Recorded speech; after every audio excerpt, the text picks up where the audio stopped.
2 Coríntios capítulo 9, nós queremos dar continuidade à palavra da última semana, onde nós falamos sobre a troca, tudo aquilo que Deus ele fez por nós, a grande troca que nós podemos dizer. E nós falamos na semana passada que somos uma sociedade capitalista, principalmente nós mesmos daqui, e tudo queremos ter algo em troca, não é isso? Se eu vou abastecer o carro, se eu vou comprar um carro, se eu vou comprar uma roupa, onde eu for, tem esse sistema de troca. E nós já vimos 4 elementos da troca na semana passada. Primeiro, é que Jesus ele tomou o nosso castigo e nos oferece a remissão dos pecados.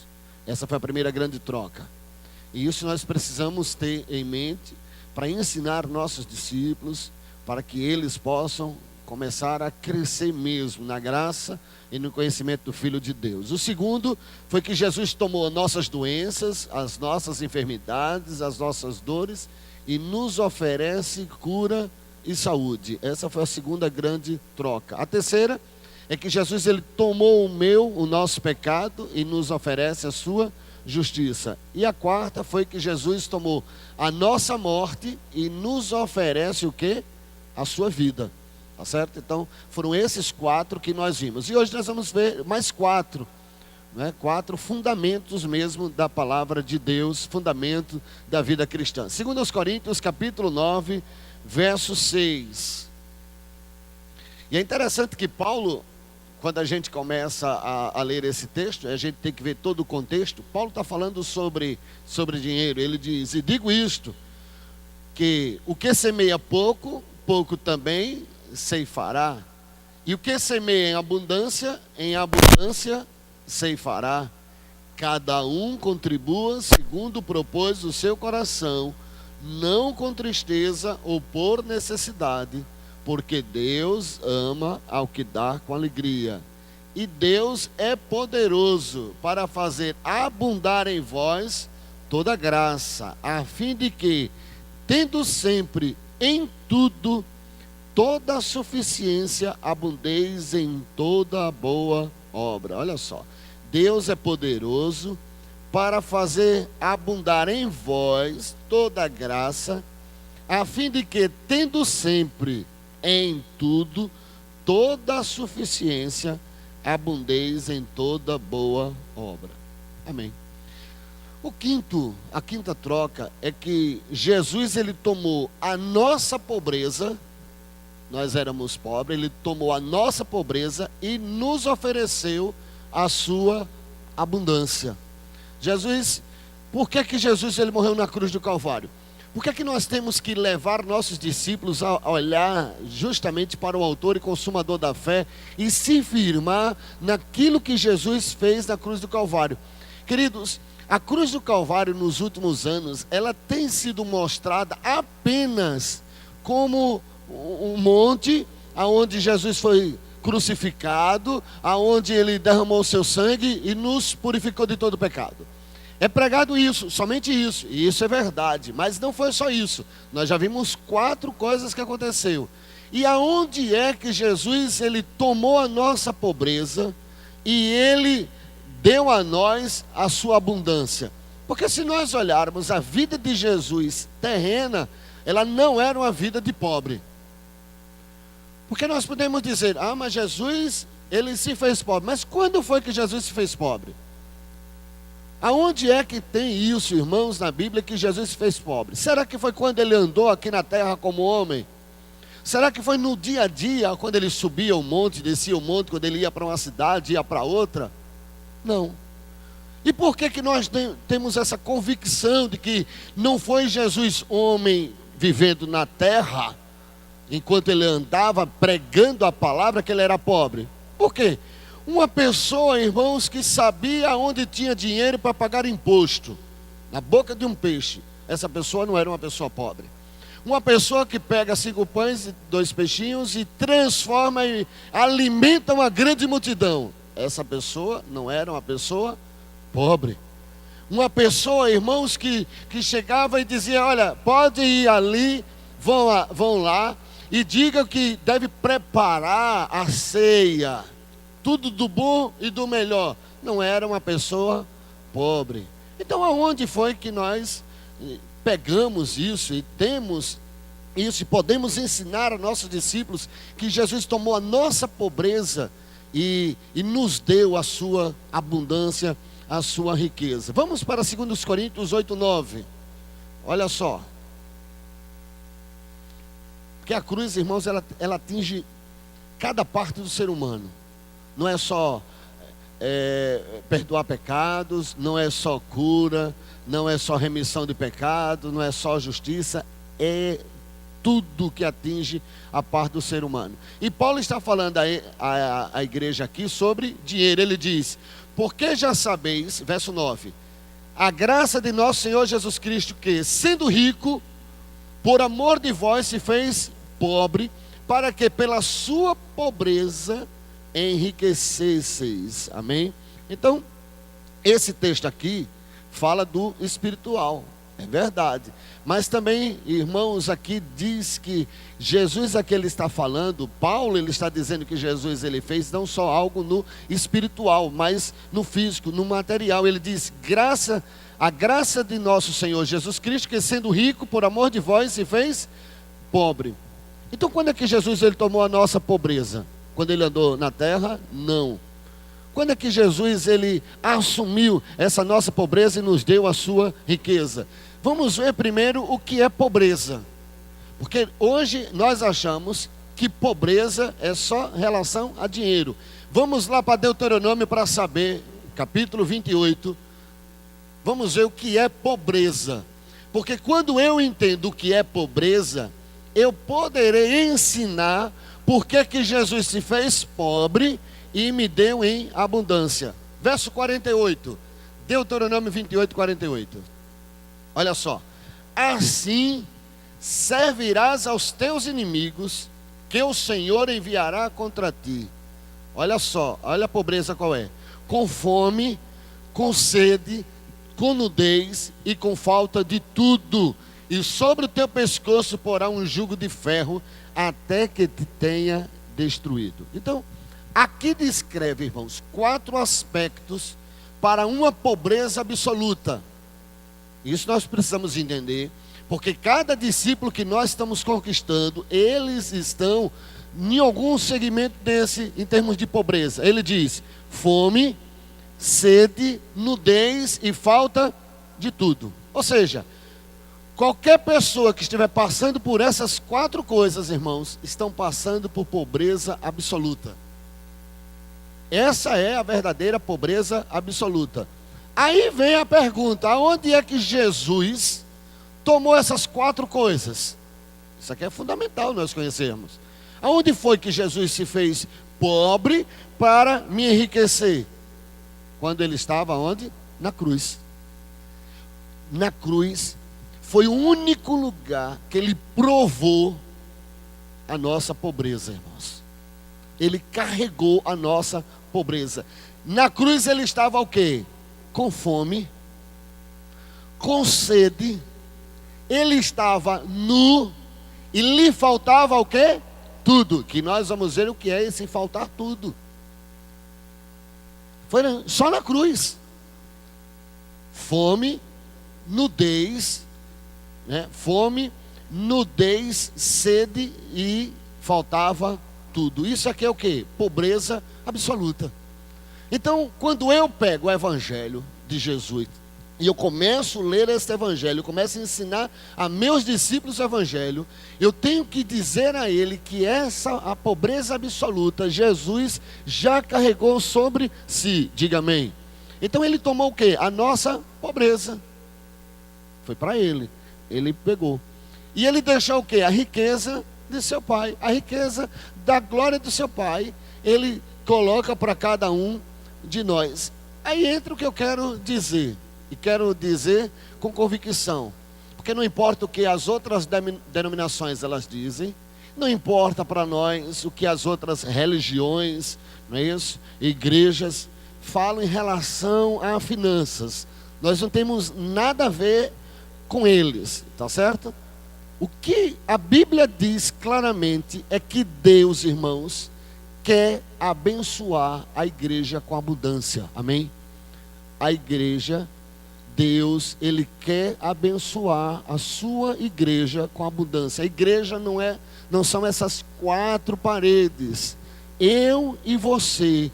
O desejo de Deus, eu tenho que dizer isso muito claro aos meus discípulos. Eu tenho que dizer muito claro em cada um que se converte. Olha, Deus, Ele me enviou Jesus Cristo para morrer por nós, não só para perdoar pecados, curar as nossas enfermidades, redimir do nosso pecado, trazer a sua justiça. Não, Ele também, junto com tudo isso, Ele acrescentou o seguinte: Ele deseja abundar a cada um de nós. Diga amém. Isso é um ponto, irmãos, que nós temos que estar firme. Porque hoje o problema é: o que a igreja fulano de tal está fazendo, o que pastor fulano de tal está fazendo. Irmãos, você tem que focar no que a palavra de Deus ela diz. Não importa o que as pessoas fazem, como estão fazendo, como estão administrando, mas Deus, Ele decidiu através de Jesus, e o diabo não pode cancelar isso da minha e da sua vida. Deus, Ele decidiu nos abençoar com abundância. Diga amém. Foi a decisão de Deus, irmãos.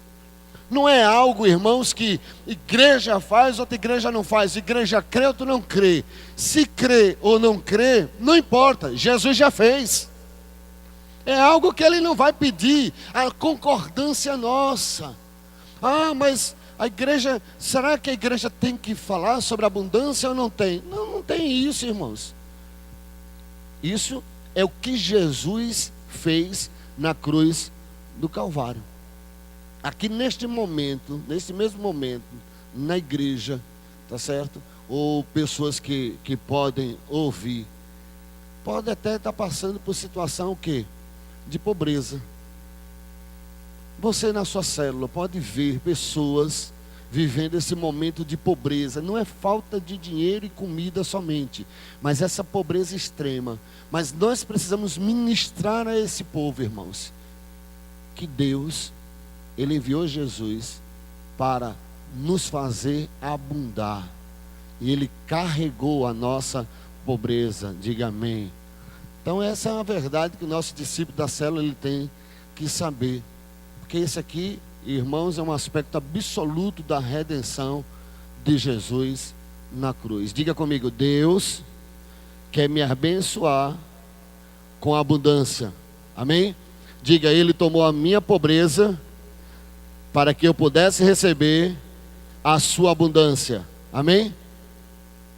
A única falha que a igreja tem cometido, irmãos, é não reconhecer isso daqui. Não reconhecer por que Deus me prospera e por que Deus me faz abundar. Aqui é que está o erro. Veja só, Deus enviou seu Filho para morrer por nós. E Deus, Ele quer que cada um possa abundar em tudo, em todas as coisas. É verdade. A pessoa se converte e ela começa a prosperar. A maioria dos que estão aqui, que ouve, tem convicção, se olhar na sua vida, que a sua vida, a partir do momento que se converteu, mudou financeiramente. Sim ou não? Não, acho que não. Aqui não. Então, alguém que está me ouvindo, recebeu. Vocês não receberam. Vocês continuam pior do que eram. É verdade? Não. Todos nós, irmãos. Se nós olharmos a nossa vida, nós vamos ver isso. Quem éramos nós antes de nos converter? Olha a tua vida, como era você antes de se converter. Tu pegava o teu dinheiro, você não entregava o dízimo. É verdade. Você não conhecia Jesus, não conhecia Deus. Como é que você entregava o dízimo? Não entregava. Sobrava o que para você? O que você tinha? E nós precisamos mostrar isso aos nossos discípulos. Porque às vezes, irmãos, nós não entendemos porque que Deus nos prospera. Porque que Deus nos faz abundar. E por não entender isso, é que estamos caindo. É que não estamos conseguindo nos manter em alto nível. Porque quando Deus começa a nos abundar, que essa é a promessa, é aquilo que Jesus fez na cruz do Calvário, a tendência nossa, irmãos, é não entender por que eu estou prosperando e sendo abundante em tudo. Por que eu olho, meu salário continua a base, mas eu estou prosperando. A minha empresa é assim e está prosperando. A minha vida era assim e eu estou prosperando. E aí eu não entendo, aí vem a falha. Porque eu creio, irmãos, que é um princípio que passa pelas Escrituras e que nos dá razão para essa prosperidade e bênção de cada um de nós. Esse é um princípio, está na Bíblia. E Deus quer que nós possamos usar a nossa abundância, a nossa prosperidade, para abençoar o reino dele. Amém? Esse é que é importante. Por eu não saber disso, eu acho que eu estou prosperando e estou abençoando só para adquirir bens humanos, terrenos. E não entendemos que a prosperidade, ela está ligada, irmãos, à continuidade do reino de Deus. Aqui é que está o erro. E porque nós nos espelhamos em pastores, igrejas, denominações, formas de que fazem ofertas, dízimo, levantamento de dízimos e ofertas, nós nos fechamos e nós não entendemos o grande propósito de Deus, que é carregar a nossa pobreza e nos dar em abundância em todas as coisas. Aqui é que está o problema. Deus estava onde no início, irmãos? No Éden. O que era que tinha no Éden?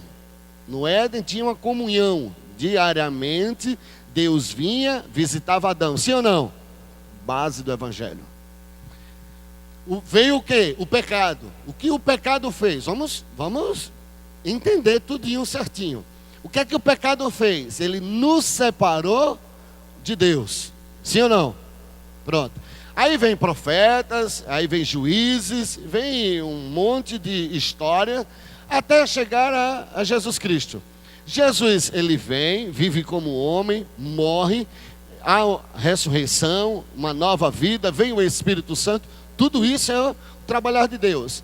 Mas agora a pergunta é o seguinte: quando chega lá em Apocalipse, aí nós podemos ver que o propósito de Deus é o mesmo do Gênesis. Ou seja, ter comunhão com o homem. Aí eu entendo, se eu entender toda a história do Evangelho, que às vezes a gente não entende, a gente entende partes, a gente não sabe por que Deus quer nos abundar, quer nos abençoar, porque Deus quer derramar da sua prosperidade para nós. E Jesus, ele fez isso, irmãos, para que nós pudéssemos ser servos dele, para investir no seu próprio reino e estabelecer um novo céu e uma nova terra, que é o que está lá em Apocalipse. Então, no coração de Deus, irmãos, tem só um desejo: habitar no coração do homem. Esse sempre foi o desejo de Deus. Deus, ele não mudou. Deus, ele tem um propósito. Porque dar abundância ao corpo de Cristo, irmãos, é com propósito. E o propósito é edificar o corpo. Eu sou próspero para, através da abundância que está em mim, eu possa edificar o corpo. Jesus, ele se fez homem, morreu por nós, para a edificação do corpo que é de Deus. Ele disse que veio, tá certo, com um propósito: fazer toda a vontade do Pai. E a vontade do Pai era que todos pudessem voltar-se para Ele, para Deus. E como é que vai fazer isso? Com prosperidade, com abundância, uma moradia para Ele. 1 Coríntios 6, 19, olha o que aqui Paulo ele diz. Como nós podemos dizer assim? Porque às vezes a gente diz assim: irmãos, dê o dízimo e oferta, porque você sabe, tem que pagar a luz, tem que pagar, tem que comprar equipamento, tem que comprar cadeira e tal. Irmãos, o propósito nosso de dizimar e ofertar ele deve estar voltado à edificação do corpo de Cristo. Presta atenção. Por que é que a igreja tem que pagar um pastor? Ele está sendo usado para a edificação do corpo de Cristo. Por que é que a igreja tem que ter um local aonde você deve manter? Para o local ficar bonito? Não, para termos um local aonde o corpo de Cristo possa ser edificados. E nós precisamos saber aonde é essa habitação de Deus para a edificação do corpo. Aí Paulo ele diz: não sabeis vós, olha só, ou não sabeis que o vosso corpo é templo do Espírito Santo que habita em vós, proveniente de Deus, e que não sois de vós mesmos. Ou seja, querido, Deus, Ele habita dentro de você, diga amém. Nós somos filhos, somos edifícios de Deus, irmãos. Deus nos dá abundância para isso, para a edificação do seu corpo. Você não entende, hoje você tem dizimar e ofertar, não para enriquecer pastor ou igreja, mas é para a edificação do corpo. Você hoje está investindo para que o seu filho, que é corpo de Cristo, seja edificado. Você hoje investe para que o seu neto, que é corpo de Cristo, seja edificado. Então eu não estou enricando a igreja, eu estou trabalhando com Deus para a edificação do corpo de Cristo. Amém? Então é essa visão que nós precisamos voltar a ter. Quem semeia no reino de Deus, irmãos, só semeia por causa de uma coisa só. Não sei se você acredita. Você só semeia por causa de um motivo só. Deus te prosperou. Você não semeia, não é porque, meu irmão, você tem força, porque você tem isso, você tem aquilo. Não, porque Deus te prosperou. Você só semeia porque Deus enviou seu filho e ele se fez pobre para nos enriquecer. Você só semeia por causa disso. Porque você não é inteligente. Se Deus sair da tua empresa quebra. Ah, pastor, mas eu conheço muita gente que não é crente. Certo, muita gente que não é crente, eles estão indo na sabedoria humana. Vai na sabedoria humana, vai no braço humano, ou vai na dependência de Deus? A decisão é de cada um de nós. O salário que eu recebo, ele vem da onde? É proveniente da onde? Ah não, é proveniente da minha sabedoria, da minha inteligência, do meu conhecimento, porque eu tive condições. Não, eu sei que foi Deus que me deu, ou seja, Deus me prosperou em Cristo Jesus. Eu sou o que sou pela graça e pela misericórdia de Deus. Diga amém. Então, se você sendo prosperado a cada dia mais e semeia no reino de Deus, você semeia com qual propósito? Para que isso possa alcançar outras pessoas. E assim vai. Pessoas há 30 anos semeou nessa casa para que você hoje recebesse essa palavra. Pessoas há 100 anos atrás pagou um preço enorme para vir para Sergipe. Então você até evangelizar num terreno duro, difícil, de muito catolicismo. Vieram aqui com toda a disposição, se desprenderam de tudo.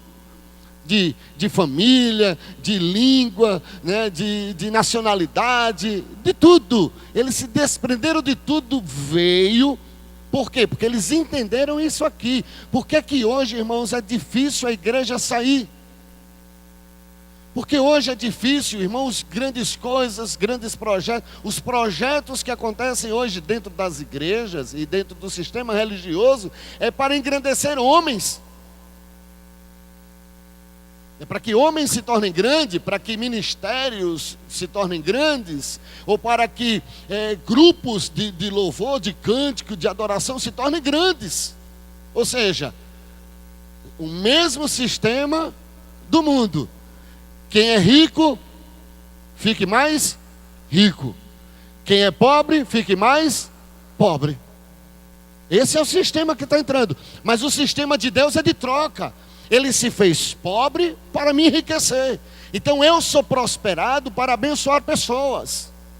Você está sendo prosperado para abençoar vidas, para abençoar pessoas, tocar em pessoas. É esse o propósito, é essa visão que nós precisamos ter como igreja. Então esse é um ponto importantíssimo, que nós precisamos entender e passar para cada discípulo, para ele não se converter e se achar que está sendo próspero, abençoado, tão somente porque ele é bom.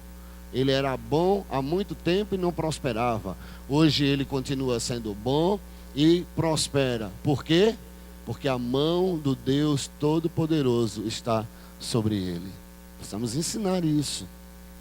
Cada um discípulo dentro dessa casa, cada um de nós, temos que ensinar a nossos discípulos essas pequenas, grandes verdades.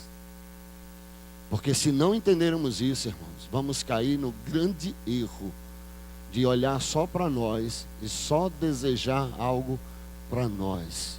Jesus, ele fez isso para que alcançássemos muita gente. Sexto ponto, a sexta troca. Jesus, ele tomou o quê? A nossa vergonha e nos dá parte da sua glória. Então, esse é o sexto. Jesus, ele tomou a nossa vergonha e nos dá parte da sua glória. Ou seja, o mal que Jesus tomou chama-se de quê? De vergonha. E o bom que Deus dá à sua igreja chama-se de quê? De glória. Aonde tem isso? Hebreus 12, verso 2. Vamos lá. Olha a troca. Pegue essas duas palavras de domingo e de hoje. Ouça constantemente. Tem lá na internet a de domingo e essa vai ser colocada. E ensine aos seus discípulos. Isso é a base do Evangelho. Isso é o que Jesus Cristo fez na cruz por nós. Muitos não sabemos. Hebreus 12 diz o quê? Olhando para quem? Para Jesus, autor e consumador da fé, o qual, pelo gozo que lhe estava proposto, suportou a cruz, desprezando a afronta, e assentou-se à destra do trono de Deus. Quando Jesus morreu na cruz, irmãos, ele passou por um momento de vergonha. Por quê? Quem era pregado numa cruz era escândalo, era vergonha para todo mundo. Então a vergonha, nós vamos pegar discípulos nossos, todos envergonhados. Eu tenho vergonha do que eu fiz aqui na minha rua. Eu tenho vergonha do que eu aprontei. Eu bebia demais, eu me prostituía, eu fazia isso, eu fazia aquilo. Eu tenho vergonha. E se nós não pegarmos isso e ensinarmos aos nossos discípulos que a vergonha que ele está sentindo, Jesus já tomou sobre si, ele vai ficar a vida todinha traumatizado, irmãos. Então esse é um trabalhar que nós vamos ter que ter com o nosso discípulo. Porque uma das coisas que o diabo mais vai fazer com ele é tentar envergonhar. Você não era vagabundo, você não era criminoso, você não era aquele que bebia, você não é aquele que se prostituía, você não é aquele que tinha 3, 4, 5 mulheres, você era... Um monte de coisa vão dizer. É assim que nós vamos pegar cada um dos nossos discípulos. Os homens, eles vão pegar homens envergonhados, que largaram mulher, largaram filho, largaram família, tem vergonha. O diabo, ele vai colocar a vergonha. Olha só como você era quando você não era evangélico. Olha, você era ignorante, você batia em todo mundo, você gritava, você era bruto. Então isso vão ser colocado na mente dos nossos discípulos. E nós precisamos mostrar a eles o que Jesus fez por eles na cruz. Ele tomou a nossa vergonha. Ele levou sobre si, meu irmão. Na cruz do Calvário. Ele foi preso na cruz como um símbolo de vergonha, para que eu e você pudéssemos ter parte da sua glória. Diga amém. E vergonha, irmãos, é algo que atinge todo ser humano. Todo ser humano, irmãos. Então nesses 2 domingos nós estamos mostrando um evangelho completo. A gente quer mostrar nesses 2, hoje encerro. Esse é o evangelho completo. Esse é o que a cruz representa para cada um de nós. Vergonha, irmãos, é um sentido sem valor. A vergonha que Jesus sentiu, irmãos, quando estava pendurado ali na cruz do Calvário, nu. Olha que vergonha. O Salvador, o que dizia que veio para os seus, e os seus não receberam, mas a todos quantos receberam, deu-lhes o poder de serem feitos filhos de Deus. Aquele que dizia que ele e o Pai eram um só. Olha só, agora pregado na cruz, nu. Olha que vergonha, irmãos. As pessoas olhando para ali, outros zombando, outros lançando algumas palavras. E ele fez tudo isso por mim e por você. Então é o que mais nós vamos ver, irmãos, nas nossas células, nos nossos núcleos. Ontem eu estava assistindo um filme de uma jovem, um filme verídico, que foi estuprada. Nós vamos encontrar nossos discípulos, nós vamos nas células, vamos lá nos nossos núcleos. Nós vamos pegar meninas que foram abusadas sexualmente. E se nós, como líderes, não conhecermos a palavra, não adianta, irmãos, tapinha nas costas. Não adianta dizer, olha, é isso mesmo, dê a volta por cima. Não, é nós ensinarmos a eles que Jesus carregou sobre si a nossa vergonha. Que mesmo agora, passado por tudo isso, em Cristo Jesus, elas são as novas criaturas, que elas poderão dar a volta por cima. Vergonha, irmãos. É isso que nós vamos encontrar no nosso dia a dia. É isso que Deus está querendo mostrar nessas 2 semanas a você que é líder, que Ele fez uma grande troca tão somente para nos abençoar. Nós vamos encontrar filhos que foram ou que são abusados. Nós vamos encontrar isso. Vergonhas que atingiram nossos discípulos. Jovens irmãos com muita vergonha no seu dia a dia. Muita vergonha. E por que não dizer gente velha, idosas, que carrega anos, irmãos, a vergonha de um abandono, a vergonha de uma dor. São essas pessoas que nós vamos nos deparar, queridos. Homens que não vão querer um abraço. Sabe por quê? Porque o abraço que tiveram foi o de abuso. Então, irmãos, eu creio que nós precisamos estar preparados para aquilo que Deus vai colocar nas nossas mãos. Amém? Deus vai colocar pessoas, irmãos. E antes de nós curarmos, antes de nós irmos, Ele precisa nos curar e vir e habitar nas nossas vidas. Porque nós só podemos dar aquilo que nós temos.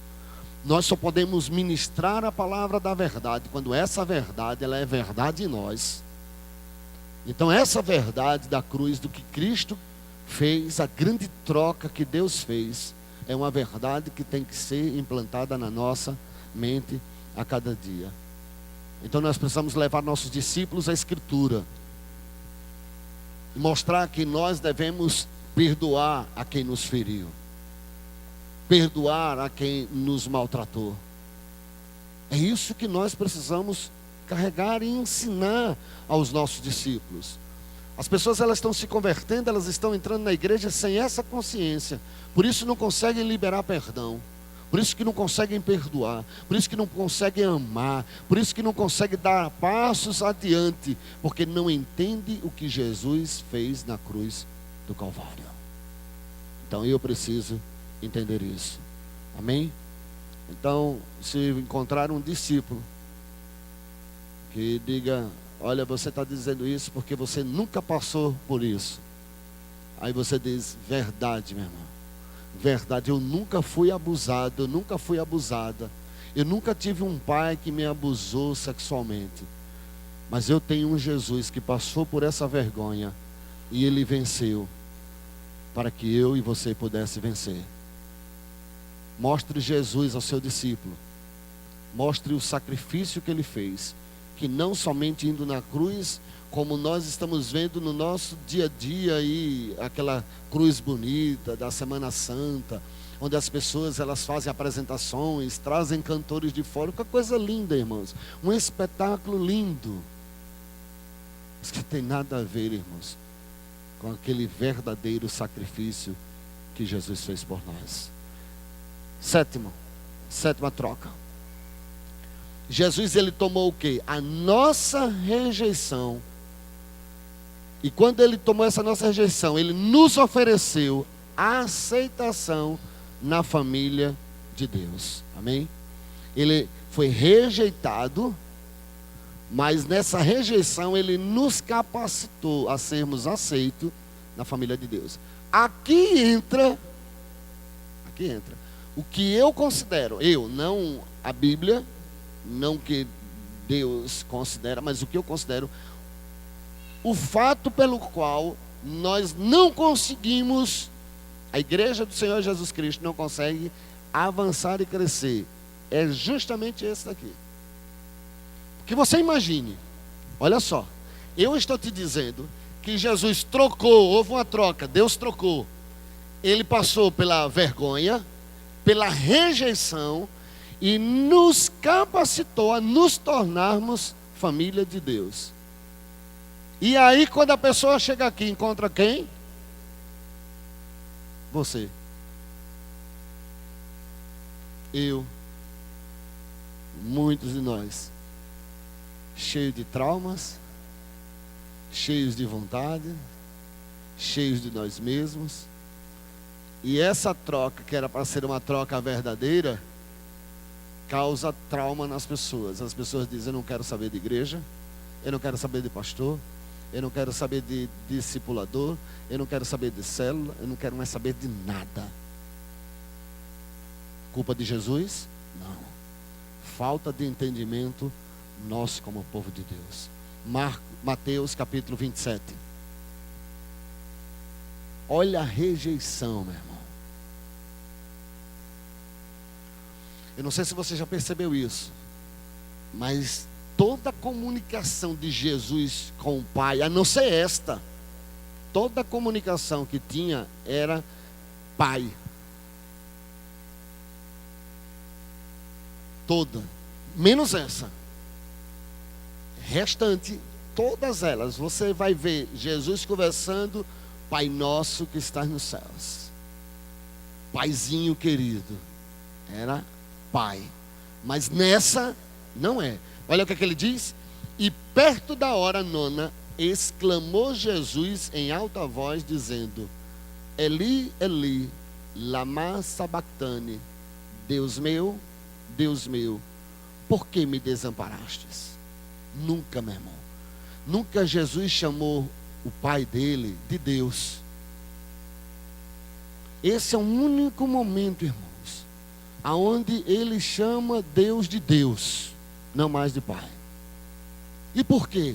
Por causa do nosso pecado. Pela primeira vez em toda a sua existência, Jesus se viu desamparado do seu Pai. E isso por quê? Por causa do meu e do seu pecado. Todo o relacionamento de Deus com Jesus era de filho com pai. Mas nesse, porque ele estava carregando o meu pecado, o seu pecado, o relacionamento agora mudou. Era Deus. Ele poderia ter dito: meu pai, por que me desamparou? Aí ele diz: Deus meu, Deus meu. Então o horror do pecado, irmãos, caiu. E o Espírito é que diz: Deus meu, por que me desamparaste? Ou seja, Jesus aqui, ele sofreu a maior de todas as rejeições. Porque a maior de todas as rejeições para um homem, irmãos, é ser abandonado pelo seu pai. Essa é uma das maiores rejeições. Como um pai pode desamparar o filho? Agora, como é que Jesus carregou nossos pecados? Como? Não sei, querido. A Bíblia ela declara isto, que no momento da rejeição, Jesus sentiu o que nós sentimos. Que naquele momento, aquela dor, quando o seu discípulo chegar e disser, mas eu fui rejeitado pelo meu pai, ele disse, olha, o que você está sentindo, Jesus sentiu. Essa dor que está te ferindo, que está trazendo um amargo aí dentro de você, que você não consegue liberar perdão, você não consegue entender, isso, Jesus sentiu, filho. Olha só, irmãos, como vamos ser instrumento de cura para as pessoas. Se entendermos a cruz, irmãos, vamos ser instrumento de cura para todas as pessoas. Vai ser instrumento de cura para nós e para todas as pessoas. Rejeição, irmãos, ela faz parte da realidade hoje. Você vai abrir seu núcleo. O que mais nós vamos encontrar também, irmãos, além da vergonha, é a rejeição. Mulheres sozinhas, com 4, 5, 6 filhos, abandonadas pelo marido. Filhos nas drogas, porque sentem uma dor na alma muito forte, por ter sido abandonado pelos seus pais. Famílias, irmãos, aonde cada um está de um lado. O pai já constituiu uma família, a mãe constituiu outra. E essa outra família que constituiu, meu irmão, é totalmente destruída. É guerra, é briga, é discussão. É uma rejeição total, irmãos. Discipuladores, olha, é isso que nós vamos encontrar por aí adiante. Nós não vamos encontrar, irmãos, pessoas diferentes de tudo aquilo que Jesus passou. Nós vamos encontrar pessoas assim, que sentem-se rejeitadas. Você vai encontrar irmão que está lutando contra outro irmão. Você vai encontrar isso na sua célula. E se você não souber o que Cristo fez na cruz, a gente vai entrar nas filosofias humanas. Perdoe seu irmão. Ô, meu filho, libere perdão para o seu irmão. Como? Nós temos que conhecer a palavra, a Bíblia. Qual é a única forma, irmãos, que eu tenho para aceitar meu pai que me abandonou? Qual é a única forma que eu tenho para aceitar meu irmão que é contra mim, que me enganou, que me enrolou, que me traiu? É o que Jesus fez na cruz, irmãos. Não existe outro remédio, igreja. É só o que Jesus fez na cruz do Calvário que é capaz de curar essas pessoas. Não adianta, igreja, sairmos pregar esse evangelho com a abobrinha na cabeça, com teologias humanas. Temos que ir com a palavra de Deus. E a palavra de Deus diz que ele foi rejeitado para que eu e você pudéssemos fazer parte da família de Deus. Então a boa notícia é essa, irmãos. E todos nós que estamos aqui, em algum ponto fomos rejeitados. Só esse grupo aqui. Em algum ponto nós somos rejeitados. Talvez não seja pelo pai, pela mãe, pelo esposo, pela esposa, pelo filho, pela uma filha, mas de algum ponto, de alguma forma, aqui, só nesse grupo, tem muita gente que foi e sente rejeição. Mas Jesus, meu irmão, ele veio para restaurar a tua vida. Ele veio para fazer você fazer parte da família de Deus. Amém? Então é isso que nós temos que pregar. A boa notícia é que Jesus, ele conhece o que é rejeição. Você pode, o seu discípulo, dizer que você não conhece, mas você diz, mas meu Jesus, ele conhece. E ele tomou a nossa rejeição. Ele entende a nossa situação emocional. Ele nos redime, irmãos, das situações de destruição. Graças ao Senhor Jesus Cristo, irmãos. Porque ele tomou a nossa rejeição. Diga assim comigo, Jesus tomou a minha rejeição e me oferece a aceitação na família de Deus. Aqui está o ponto importante para o crescimento da igreja. Esse aqui. Pessoas rejeitadas sendo aceitas na família de Deus. Às vezes a gente diz assim: minha célula não cresce, a igreja não cresce, não tenho visto muita coisa acontecendo na minha vida crescendo. É tão somente, irmãos, porque nós não entendemos essa parte de sermos aceitos na família de Deus.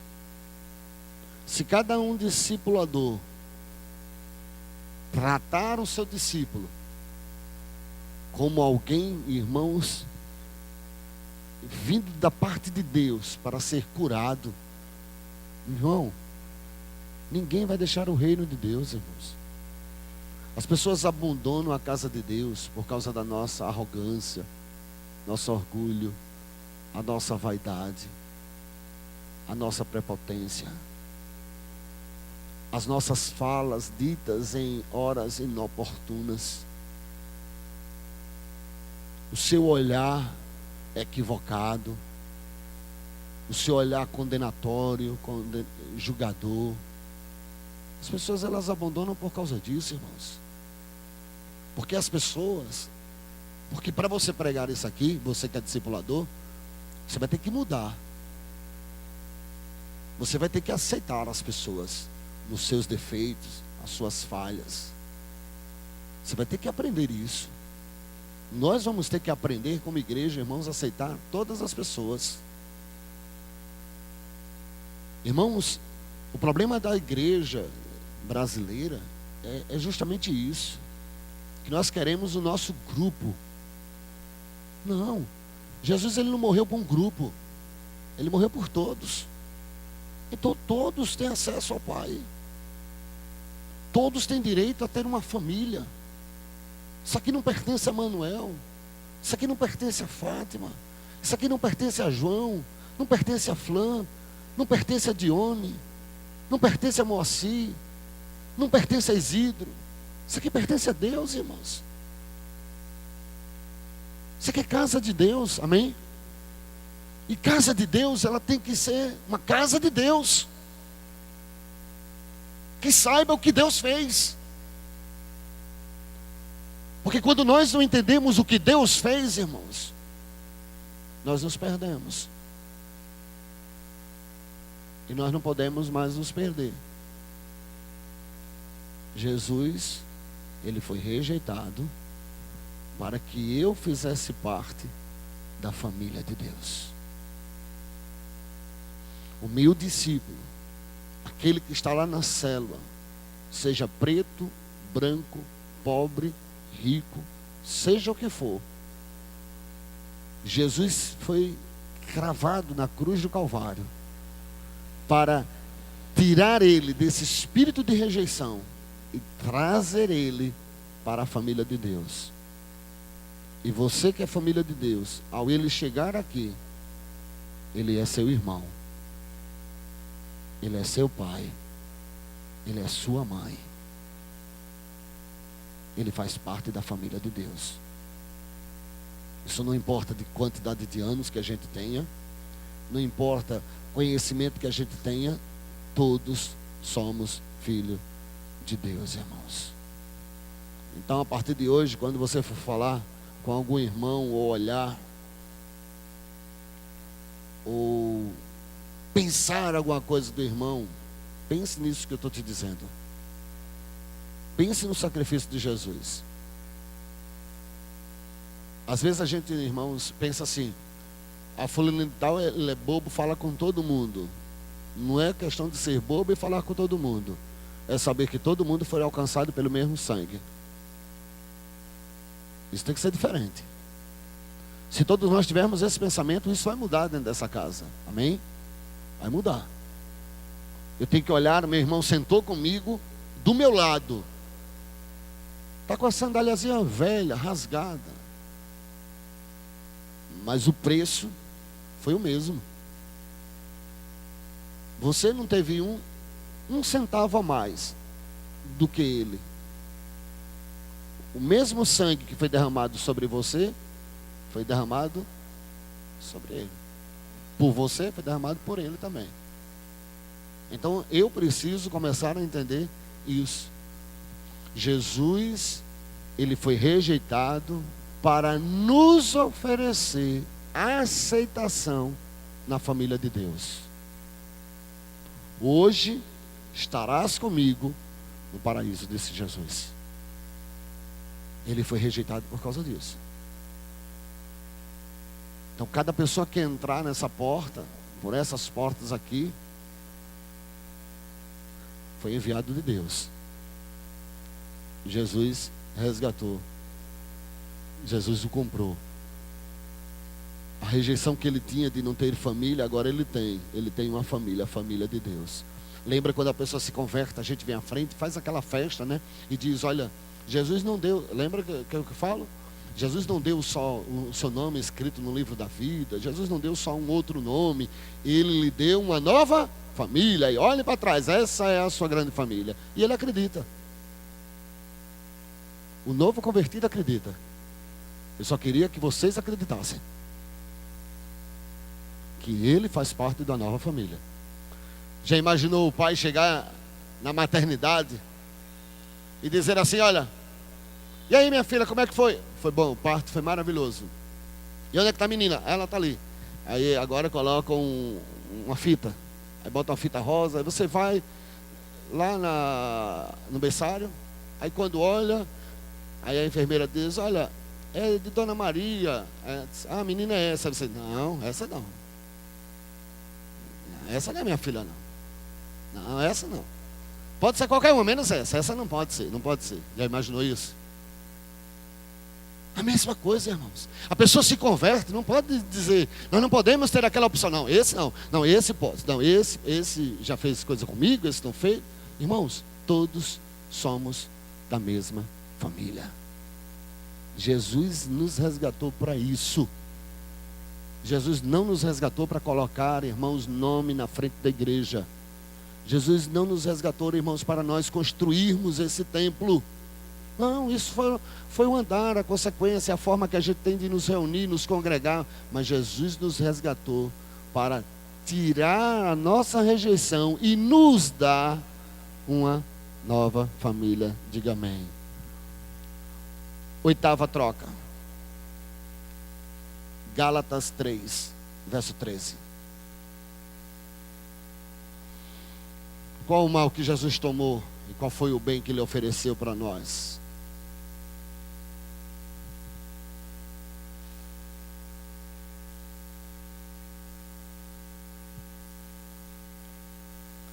Diz assim: Cristo nos resgatou da maldição da lei, fazendo-se maldição por nós, porque está escrito: maldito todo aquele que for pendurado no madeiro, para que a bênção de Abraão chegasse aos gentios por Jesus Cristo, e para que pela fé nós recebamos a promessa do Espírito. Deixa eu dizer uma coisa. Nos últimos anos, algo que muitas das vezes fica na nossa mente é com essa questão de Abraão. Porque falam muito de Abraão, porque não sei o que de Abraão. Irmãos, possa ser que pessoas tenham exagerado na dose. Possa ser que pessoas tenham se aproveitado sobre a bênção de Abraão. E aí muitos anulam o Velho Testamento, diz que não aceita, que não é obrigado a isso, obrigado àquilo. Porém, meu irmão, uma das trocas, a 8ª e a última, é essa. Jesus, ele se tornou maldição em nosso lugar, para que eu e você pudéssemos ter em nós, liberadas, através de Cristo, a bênção de Abraão. Cristo nos resgatou da maldição da lei, fazendo-se maldição. Para quê? Para que a bênção de Abraão chegasse aos gentios por Jesus Cristo, e para que pela fé nós recebamos a promessa do Espírito.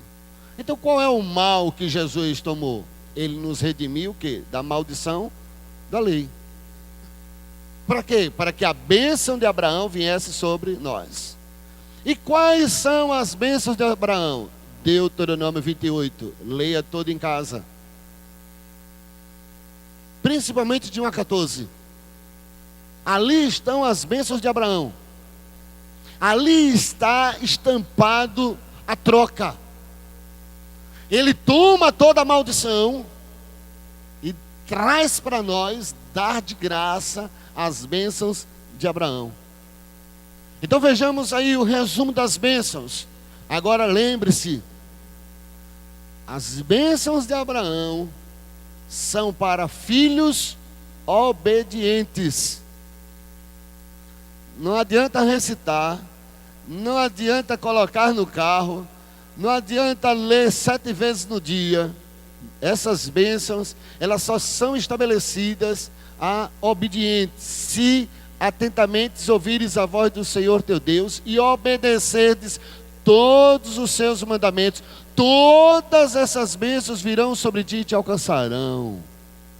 Essa bênção, ela só vem para a obediência. Aí eu preciso ensinar o meu discípulo o que é obediência. E obediência não é lagartixa, concordar com tudo que o pastor diz, que o discipulador diz. Não. Obediência é depender de Deus, ouvir a direção de Deus, sentir o toque, o poder de Deus nas nossas vidas. Olha as bênçãos. Primeira, ele diz sobre vitória. Depois, abundância. Depois, reprodução. Vai ser abençoado. Tudo vai ser reproduzido. E a última é favor. E eu quero ficar, para encerrar, sobre favor. Que eu vou falar o que significa para mim. Favor, irmãos, são as pequenas coisas. Nós estamos muito ligados, irmãos, nas grandes coisas. Hoje estamos numa sociedade ligada só na grandeza. E favor, irmãos, são as pequenininhas coisas da nossa vida. Coisas que a gente não dá valor, irmãos. Mas que nós precisamos aprender a pedir favor de Deus. E nós temos esse direito, irmãos. Temos direito de pedir esse favor a nós. Então aprenda a pedir favor a Deus. Você já viu aquele negócio? Você está na fila do supermercado com um carrinho e de repente vem uma pessoa só com um pacotinho, né? Aí ela diz: eu posso passar? É só um. Aí o que é que você diz? Passe. Sabe o que é aquilo? Favor.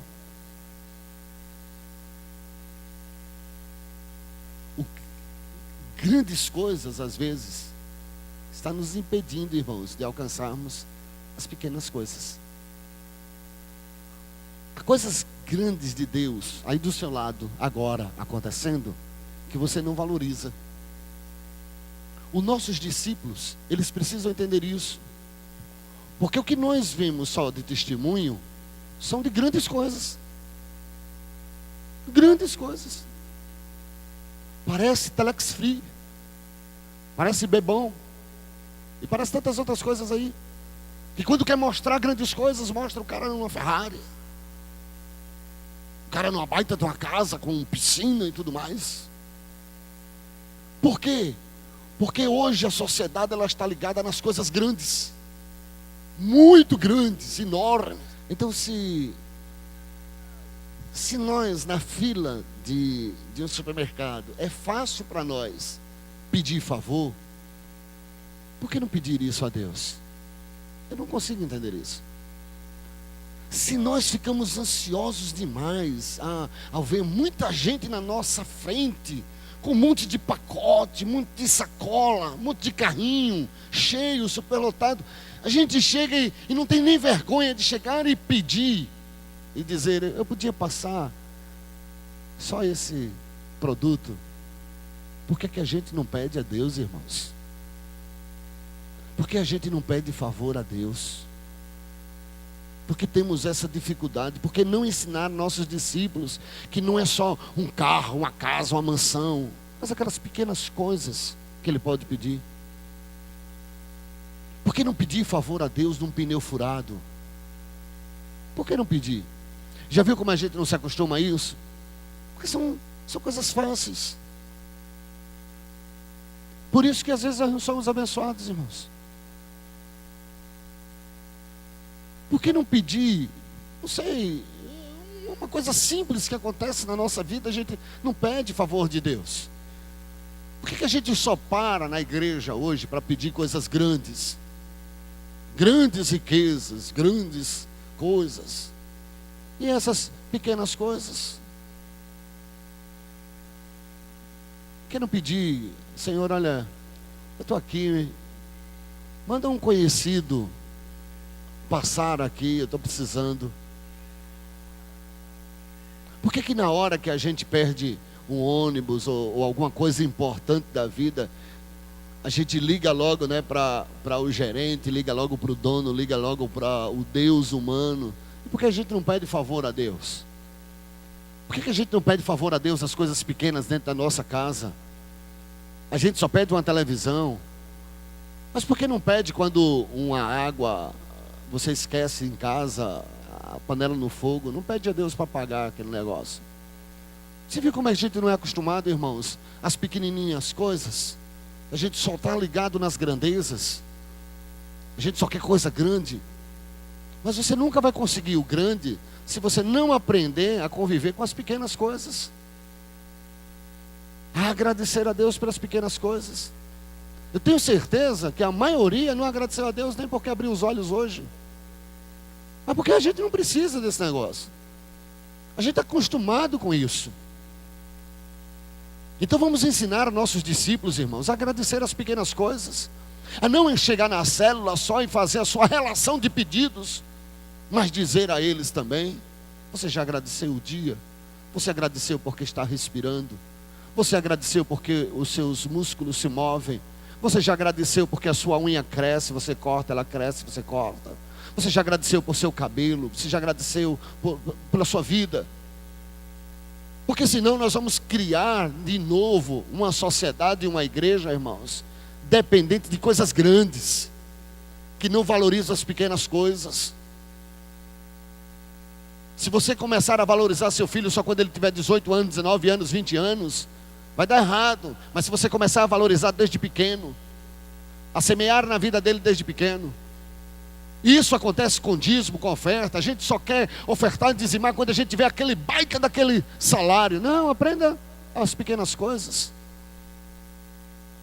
Comece a ser grato a Deus pelas pequenas coisas.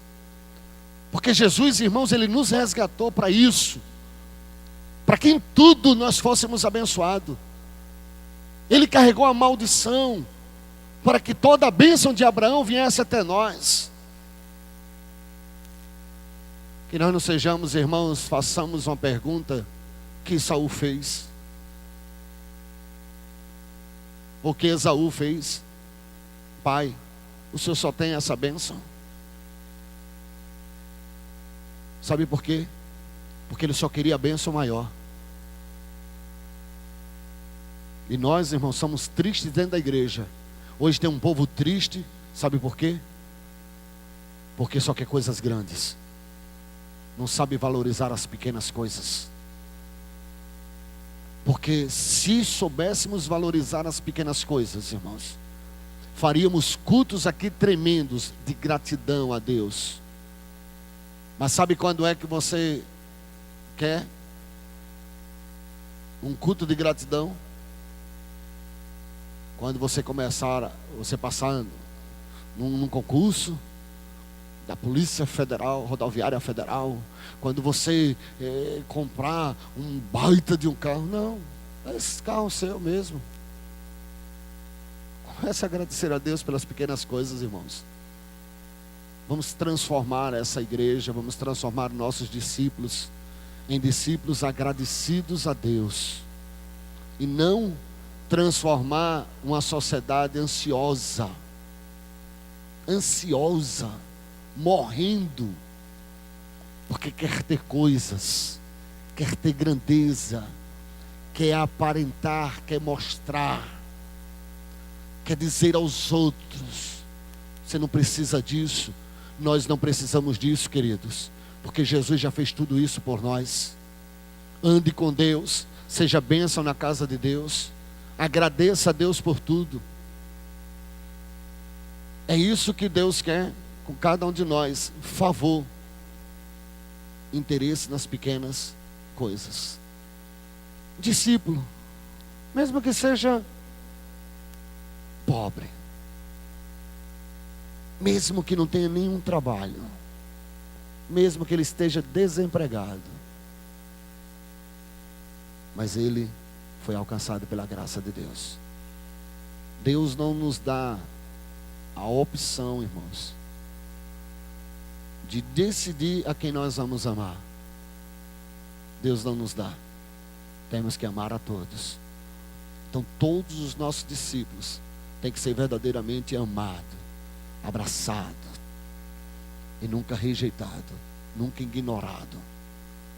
Então que essa palavra dessas 2 semanas fique na tua vida, que nós possamos, com essas atitudes, irmãos, transformar essa casa num pedacinho dos céus, porque esse é o propósito de Deus para cada um de nós. Por isso que a gente pede: traga 1 quilo de alimento. Não espere dar uma cesta. 1 quilo de alimento. São as pequenas coisas que fazem a grande diferença, irmãos. Você sabe que quem mantém a casa do Senhor? Muitos se enganam, irmãos, que a casa do Senhor ela é mantida pelos grandes. Os grandes têm dificuldade de dar. Os grandes têm muitas opiniões. Sabe quem é que mantém a casa de Deus? Os do coração agradecido. Os que sabem de onde vieram. Às vezes, irmãos, a gente fica calculando o que eu posso dar a Deus. E Deus, quando nos dá, irmãos, derrama sobre nós as suas bênçãos. Que pena, irmãos, a gente vê muitas das vezes pessoas prósperas, mas que não entenderam que são prósperas para abençoar as outras e não somente a si mesmo. Então hoje, pense nisso, viva isso, porque é isso que Deus quer de cada um de nós como povo de Deus, entendermos o que Cristo fez na cruz do Calvário. Vamos ficar em pé, em nome de Jesus.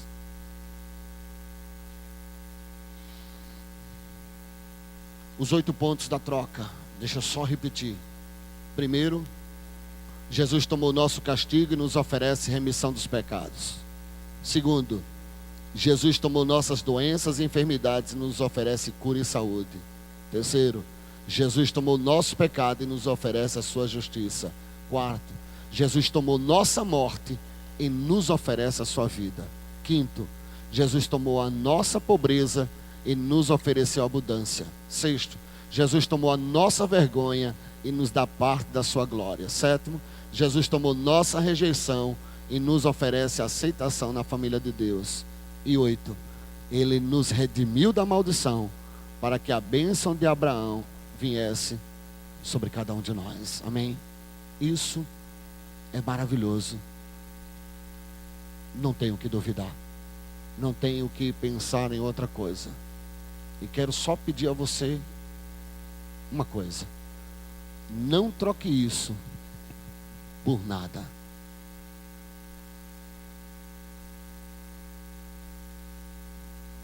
Não troque essas 8 trocas, 8 conquistas de Jesus na cruz.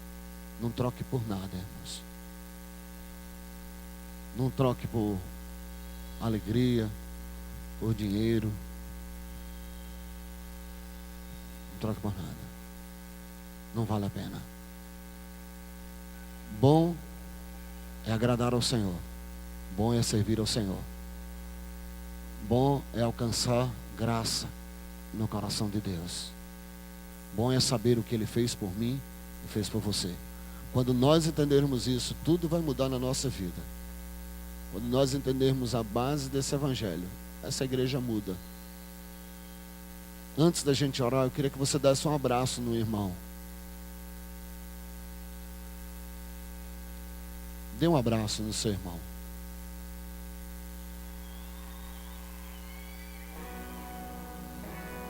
Agora, deixa eu perguntar. Deus sem falsidade? Esse é o propósito. Hoje à noite, quando disser assim, sai do seu lugar, cumprimente seu irmão, você vai lá e dar o